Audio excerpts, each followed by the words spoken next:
Ok, estamos en la quinta parte, estamos en el libro de Jonás y vamos a estudiar como la quinta parte la oración de Jonás, o en quinto lugar la oración de Jonás. Vamos al capítulo 2 en el versículo 1 que nos dice: entonces oró Jonás a Jehová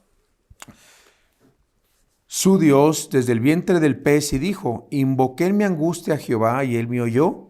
Desde el seno del Seol clamé y mi voz oíste. Me echaste a lo profundo, en medio de los mares, y me rodeó la corriente. Todas tus ondas y todas tus olas pasaron sobre mí. Entonces dije: desechado soy yo de delante de tus ojos, mas aún veré tu santo templo. Las aguas me rodearon hasta el alma. Rodeóme el abismo, el alga se enredó a mi cabeza. Descendí a los cimientos de los montes. La tierra echó sus cerrojos sobre mí para siempre. Mas tú sacaste mi vida de la sepultura, oh Jehová Dios mío.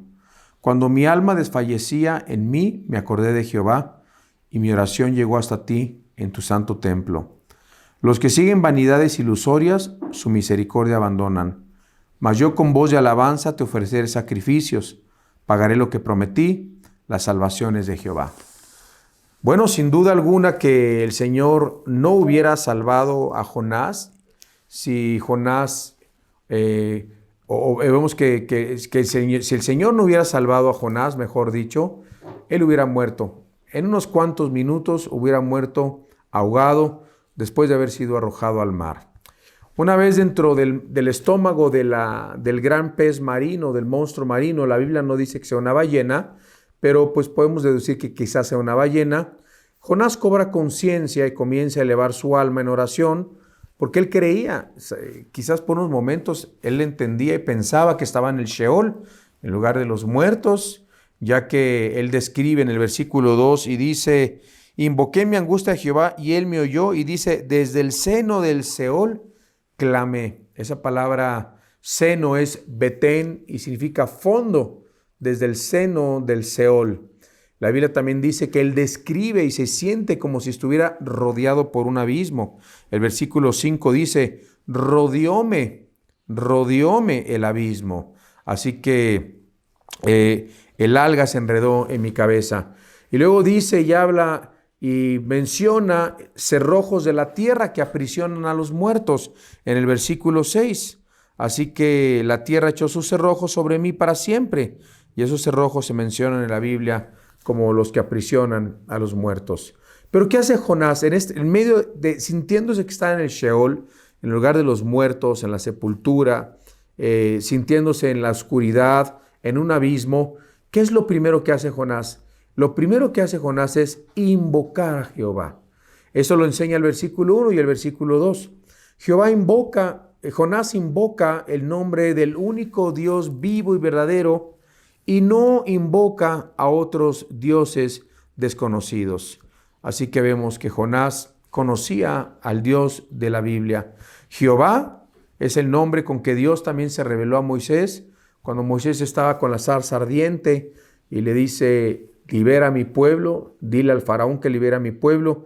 Le dice Moisés: pues si yo le digo qué nombre de quién voy, ¿qué le digo? Y dice Dios a Moisés: dile: yo soy el que soy, Jehová, ¿verdad? El Dios de Abraham, de Isaac y de Jacob, el Dios de la Biblia, el Dios eterno. Ahora, notemos que fue una oración que surgió sobre todo de una aflicción, porque estaba afligido Jonás, estaba en el vientre de un pez, estaba en oscuridad. Entonces, esta oración de Jonás, y estamos estudiando la oración de Jonás, notamos que fue una oración que surgió de la aflicción que tenía, y no tanto por el afecto que tenía por Dios. Así que clamó a Dios por el peligro en que se encontraba, y no porque se deleitara tanto en el Señor. Sin embargo, siempre es mejor orar por algo que o no orar por nada. Así que sea el resultado de una aflicción o sea el resultado de una prueba, siempre es mejor orar. Es mejor orar por algo que no orar por nada. Así que, como mucha gente actualmente, Jonás vio la voluntad de Dios como algo que obedecer en una emergencia que él tenía, y no algo por el cual tenía que vivir todos los días. Entonces, Desgraciadamente muchas veces Dios permite que toquemos fondo para darnos cuenta que separados del Señor nada podemos hacer. Vamos a abrir nuestra Biblia en Lucas 15 y vamos a ver otro muchacho que tocó fondo como Jonás, de un aspecto distinto, pero tocó fondo. Y esto lo encontramos en Lucas 15, en el versículo 15 al 19, que nos dice: y se arrimó a uno de los ciudadanos de aquella tierra, el cual le envió a su hacienda para que apacentase cerdos, y deseaba llenar su vientre de las algarrobas que comían los cerdos, pero nadie le daba. Y volviendo en sí, ahí está otra vez como Jonás, que volvió en sí. Volviendo en sí, dijo: ¿cuántos jornaleros en casa de mi padre tienen abundancia de pan, y yo aquí perezco de hambre? Perezco de hambre. Entonces, tenemos aquí esta parábola, es del hijo pródigo.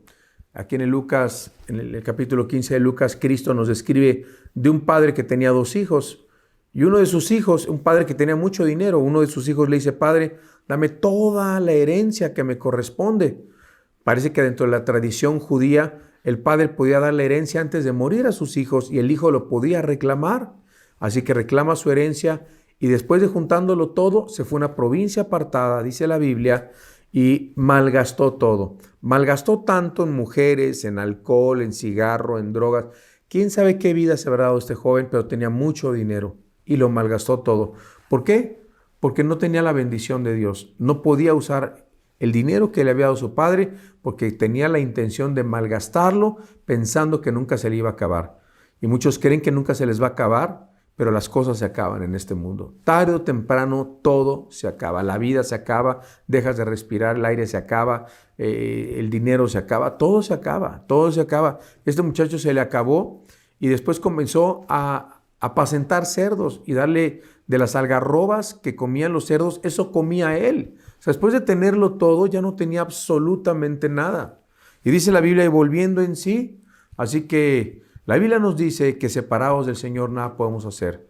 Quizás en este momento tú tengas que volver en sí. A lo mejor andas mal, estás tocando fondo. Bueno, número 2, aprendemos la segunda lección de Jonás, que acepta la disciplina de Dios. Y leemos en Jonás capítulo 2, versículo 3, que dice: me echaste a lo profundo en medio de los mares, y me rodeó la corriente, todas tus ondas y tus olas pasaron sobre mí. Jonás reconoce que no fueron los marineros que lo echaron al mar. Reconoce Jonás que fue Dios mismo el que lo echó al mar. Muchas veces tenemos que reconocer, hermanos, amados que nos están escuchando, que es Dios el que nos está enviando la prueba. Dios nos está enviando la dificultad para que levantemos los ojos. Porque a veces decimos: es que por culpa de mi mamá, por culpa de mi papá, por culpa de mis hijos o por culpa de mi pastor. Nada que ver. Muchas veces es Dios el que envía. Dios es la culpa. Dios es el que envía esa tribulación, esa angustia, como se la envió al mismo Jonás. Así que al decir estas palabras, Jonás estaba reconociendo en el versículo 2 de Jonás 2:2, versículo 3, estaba reconociendo que era Dios que había usado a los marineros simplemente como instrumentos de la disciplina. Entonces, a lo mejor sí es tu papá el que te ocasionó esa prueba o tu mamá, pero a lo mejor Dios los está usando. Dios está usando a tu hijo, Dios está usando el trabajo, Dios está usando al patrón de tu trabajo, no sé. Pero no son ellos, es Dios detrás de las cosas muchas veces. Así que la manera como respondamos a la disciplina de Dios determinará el beneficio que recibiremos de ella. Porque tenemos varias opciones. Podemos, por ejemplo, ver en Hebreos 12 cómo Dios trata con nosotros cuando nos disciplina. Y vamos a aprender un poco más de la disciplina por parte del Señor. Dios al que ama disciplina. ¿Dios disciplina? Sí, Dios disciplina. Nos dice en Hebreos 12 del 5 al 11. Y habéis ya olvidado la exhortación que como a hijos se os dirige, diciendo: Hijo mío, no menospreciéis la disciplina del Señor, ni desmayes cuando eres reprendido por Él. Porque el Señor al que ama disciplina y azota a todo el que recibe por hijo. Y si soportáis la disciplina, Dios os trata como a hijos, porque ¿qué hijo es aquel a quien el Padre no disciplina? Pero si se os deja sin disciplina, de lo cual todos han sido participantes, entonces sois bastardos y no hijos. Por otra parte, tuvimos a nuestros padres terrenales que nos disciplinaban y los venerábamos. ¿Por qué no obedeceremos mucho mejor al Padre de los Espíritus y viviremos? Ya que ellos ciertamente por pocos días nos disciplinaban como a ellos les parecía, pero para lo que nos es provechoso, para que participemos de su santidad. Es verdad que ninguna disciplina al presente parece ser causa de gozo, sino de tristeza, pero después da fruto apacible de justicia a los que en ella han sido ejercitados. Dios nos habla de que debemos ser ejercitados en la disciplina también de Dios. Así que aprendemos varias cosas. Dios al que ama disciplina. Si eres hijo de Dios, Dios te va a disciplinar si andas mal. Si no eres hijo de Dios, Dios no va a tratar con tu vida. Eres bastardo y no hijo. Es por eso que la salvación no se pierde. Los cristianos que se alejan del Señor, Dios les da, Dios los disciplina. Dios toma acciones y agarra la vara y te azota. Vemos nosotros que podemos tener varias actitudes cuando Dios nos disciplina. Y vaya que Dios nos ha disciplinado muchas veces, a su servidor, y yo sé que a muchos de ustedes Dios muchas veces nos ha disciplinado. Pero nosotros podemos responder de distintas maneras hacia la disciplina de Dios. En el versículo 5 de Hebreos 12 nos dice la Biblia y aprendemos lo primero. Podemos despreciar la disciplina y pelear contra Dios. O podemos también desanimarnos y desmayar. Hay unos que están siendo disciplinados y desmayan, se agüitan. ¿Y por qué? No desmayes. Entonces, o puedes despreciar la disciplina de Dios, pelear contra la disciplina de Dios, desanimarte y desmayar. O también puedes hacer y aprender lo que dice el versículo 9, resistirla y recibir una más dura y aún, si tú resistes la disciplina y no soportas la disciplina de parte de Dios, vas a recibir una disciplina más dura. La Biblia aún inclusive nos habla en el versículo 9, dice, por otra parte tuvimos a nuestros padres terrenales que nos disciplinaban y los venerábamos. ¿Por qué no obedeceremos mucho mejor al Padre de los Espíritus y viviremos? ¿Qué nos dice esta palabra viviremos? Que muchos Dios los disciplina al grado de que no entienden y Dios prefiere llevárselos a su presencia, llevárselos a casa. Hay cristianos que se van antes de tiempo a la presencia de Dios. Ojo, en 2 Corintios 11 también nos enseña la Biblia, en la cena del Señor, que muchos la toman indignamente, sin discernir el cuerpo del Señor. Y dice, hay muchos enfermos por esta causa, y dice, y otros duermen también. Así que la Biblia enseña que la disciplina de Dios te puede llevar también a llevarte de esta tierra antes de tiempo. En el versículo 7 también podemos aprender otra lección, que podemos someternos también y madurar en la disciplina y en el amor de Dios. Y Jonás estaba siendo disciplinado, no cabe duda, ¿verdad? También aprendemos que la disciplina en el versículo 11 nos dice que la disciplina al presente parece ser causa de gozo, ¿verdad? No parece ser causa de gozo, entonces, sino de tristeza. Así que podemos ver que la disciplina para un creyente es lo que es el ejercicio o el entrenamiento para un atleta. Tenemos que ejercitarnos en la disciplina. Dios nos disciplina, ejercitemos en la disciplina. No nos agüitemos cuando Dios nos disciplina.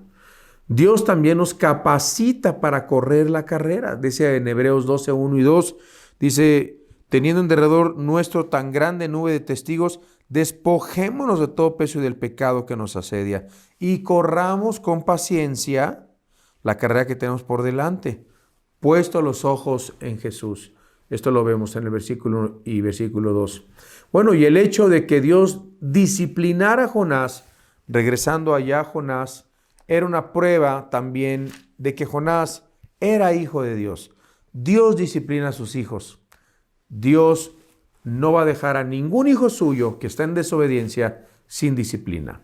Y aprendemos número 3, no solamente en la oración de Jonás, invoca a Jehová número 1, 2, acepta la disciplina de Dios, 3, se arrepiente Jonás. Y vemos el arrepentimiento y la fe de Jonás. Y eso lo vemos en el versículo 4 al 7 de Jonás capítulo 2. Ahí en ese fondo, en ese lugar oscuro y tenebroso, Jonás experimentó un gran vacío y una gran soledad lejos de la presencia de Dios. Finalmente, al igual que el hijo pródigo que ya estudiamos en Lucas, llegó al punto del arrepentimiento y la Biblia nos dice, es bien interesante como nos menciona, que en su oración Jonás menciona y dice el templo de Dios, el templo o el santo templo de Dios. Ahora, recordamos que Jonás había huido de la tierra prometida, que era Israel, para dirigirse al punto más alejado de Israel, a Tarsis. Lo enseña el capítulo 1. O sea, él, según en su mente judía, el punto más lejos era huir a Tarsis. Vemos a Israel en el mapa, vemos a Tarsis, que es España, ¿verdad? Huyendo a Jonás. Entonces, Jonás iba en una dirección y la dirección que tomó en contra de la voluntad de Dios, esa dirección lo llevó cada vez ir descendiendo más y más y más. Hacia abajo iba Jonás, desde que se había rebelado contra el plan de Dios para su vida. Y así cualquiera de ustedes o yo, que nos desviemos del plan de Dios, nos vamos a ir cada vez más y más y más al fondo, al fondo, al fondo, en picada, en picada, en picada. Así que vamos a ver, por ejemplo, algunos ejemplos. En Jonás 1:3 nos dice la Biblia, vemos la primera, cómo comenzó a descender la vida de Jonás. Dice, y Jonás se levantó para huir de la presencia de Jehová a Tarsis y descendió. Ahí está el primer descenso, y descendió por estar alejado de la voluntad de Dios. Luego en el versículo 5 del capítulo 1, Jonás 1:5, vemos el segundo descenso en la vida de Jonás. Y nos dice, y los marineros tuvieron miedo, y cada uno clamaba a su Dios, y echaron al mar los enseres que había en la nave para descargarla de ellos. Pero Jonás había bajado. Segunda lección. No solo descendió a Tarsis, bajó al barco, al interior de la nave, y se echó a dormir. Y luego, en algún momento, también se fue al fondo del vientre de la ballena. 1:17, capítulo 1:17. Jehová tenía preparado un gran pez que tragase a Jonás. Entonces, descendió, huyó de la presencia de Dios, y luego acabó, no acabó, ahí no acaba. Está en el fondo de un pez. Y luego también nos dice el capítulo 2, versículo 6, descendí a los simientes de los montes. Jonás termina descendiendo a los simientes de los montes. Cuando nos alejamos de Dios, la única dirección a la que vamos a ir es hacia abajo. Sigue en desobediencia, sigue viviendo apartado de Dios, vas a ir tocando fondo. Ahora, ¿qué fue lo que salvó a Jonás? Su fe en las promesas de Dios. Su fe en las promesas de Dios. Él tenía fe en las promesas de nuestro Señor. Y vemos nosotros que podríamos preguntarnos, ¿y en qué promesa se basó Jonás? ¿O en qué promesa hizo que recapacitara Jonás? Lo dice el capítulo 2 de Jonás, versículo 4, y dice, entonces dije, desechado soy de delante de tus ojos, mas aún veré tu santo templo. Él está aquí citando Primera de Reyes, capítulo 8, versículo 38. Y se está acordando de ese versículo. Al versículo 40, vamos a leerlo. Dice la Biblia, toda oración y toda súplica que hiciere cualquier hombre o todo tu pueblo Israel, cuando cualquiera sintiere la plaga en su corazón y extendiere sus manos a esta casa, ¿a cuál casa? Al templo santo de Dios, al templo que estaba en Jerusalén. Tú oirás en los cielos, en el lugar de tu morada, y perdonarás y actuarás y darás a cada uno conforme a sus caminos, cuyo corazón tú conoces, porque solo tú conoces el corazón de todos los hijos de los hombres, para que te teman todos los días que vivan sobre la faz de la tierra y que tú diste a nuestros padres. Así que está en el fondo del pez, se acuerda de una promesa de Dios, invoca a Jehová, acepta la disciplina de Dios. 3, se arrepiente Jonás y se acuerda de una promesa de Dios.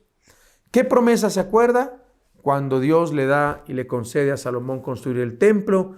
Salomón le pide una cosa a Dios y Dios se la concedió, que cualquiera que orare dirigidos hacia el templo de Jerusalén, Dios los oiría, Dios los perdonaría y Dios les daría a cada uno según sus caminos. Y no solamente eso, Dios escucharía desde los cielos y Dios restauraría su comunión con esa persona. Ahora, en el Nuevo Testamento no tenemos que orar hacia el Santo Templo, como lo hacen los musulmanes hacia la mezquita de Omar, ¿verdad? O lo hacen hacia Arabia Saudita, aquellos hacia la Meca. Todos los musulmanes se arrodillan y todos tienen que orar en dirección a la Meca. Bueno, antes los judíos oraban en dirección al Santo Templo de Dios. Ahora nosotros oramos, ¿a quién oramos? Ahora nosotros oramos a Dios, hacia su Santo Templo. Pero ese templo está en el cielo. Tenemos entrada con el Padre, tenemos libre acceso gracias al sacrificio que Cristo hizo en la cruz del Calvario, que si confesares tus pecados, Él es fiel y justo para perdonarte. Primera de Juan 1:9, Primera de Juan capítulo 2, si alguno hubiere pecado, abogado tenemos para con el Padre, a Jesucristo el justo. Bueno, vaya, ahora nosotros oramos en dirección al cielo, ya no está en dirección a un templo, sino dirección hacia el cielo, donde se encuentra el Señor, donde se encuentra su Padre. Así que Jonás, y regresamos a Jonás, Jonás clamó esta promesa y por fe dirigió su vista hacia el templo de Dios. La única manera de mirar era hacia arriba, pidiéndole a Dios que le librara, y Dios mantuvo su promesa y Dios contestó su oración.